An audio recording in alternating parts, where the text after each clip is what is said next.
Hello viewers, வாங்க சாப்பிட்லாம். இன்றைக்கி என்ன சமையல் அப்படின்னு பார்க்கலாமா? அதாவது இன்றைக்கி நம்ம கருப்பு கொண்டக்கடலை, ப்ரௌன் அரக்கு கொண்டக்கடலை, பட்டாணி, வெள்ளை கலர் பட்டாணி நம்ம சுண்டல் செய்ய போகிறோம்.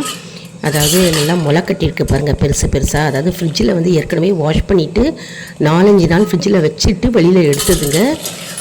அது நமக்கு இந்த முளை கட்டியிருக்கோம். ஸ்ப்ரவுட்டடில் இதில் நிறைய ப்ரோட்டீன்ஸ் இருக்குங்க.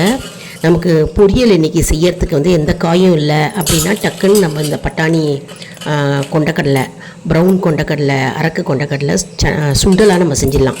சன்னாலையும் செய்யலாங்க. இதை எல்லாத்தையும் ஒன்றா கொட்டின்ட்டு ஒரு பாத்திரத்தில் நம்ம தண்ணி போட்டு நம்ம அலசி கீழே கொட்டின்ட்டு தண்ணி நல்லா போட்டு 5 விசில் குக்கரில் வச்சு எடுக்கணுங்க. அப்போ தான் நல்லா வெந்திருக்கும்.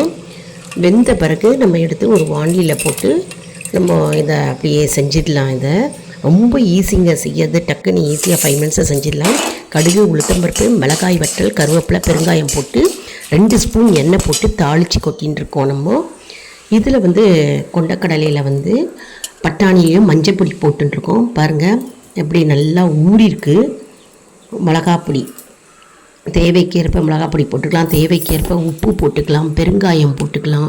போட்டுன்ட்டு நம்ம அந்த தாளித்து கொட்டின வாண்டியில் போட்டுன்ட்டு நம்ம ஒரு கலராக போகிறோங்க. இது பேச்சுலர்ஸ்க்கு ரொம்ப யூஸ்ஃபுல்லாக இருக்கும். நியூலி மேரிடு கப்புள்ஸ்க்கு சமையல்னே என்னன்னு தெரியாதவங்களுக்கு ரொம்ப யூஸ்ஃபுல்லாக இருக்கும்.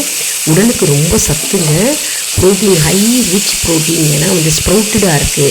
அதனால் ஸ்ப்ரவுட்ஸ் வரணும் அப்படின்னா ஃப்ரிட்ஜில் வாஷ் பண்ணி ஒரு 4-5 நாள் வைக்கணும். ஸ்ப்ரவுட்ஸ் ஈஸியாக வந்துடுங்க. முளை கட்டி சாப்பிட்டா தான் உடலுக்கு நல்லது. 2 கலரை கலரிக்கிறோம். கருவேப்பிலை போட்டுக்கிறோம். கொத்தமல்லி இருந்தாலும் நீங்கள் தூவிக்கலாம். அருமையான சுண்டல் ரெடிங்க.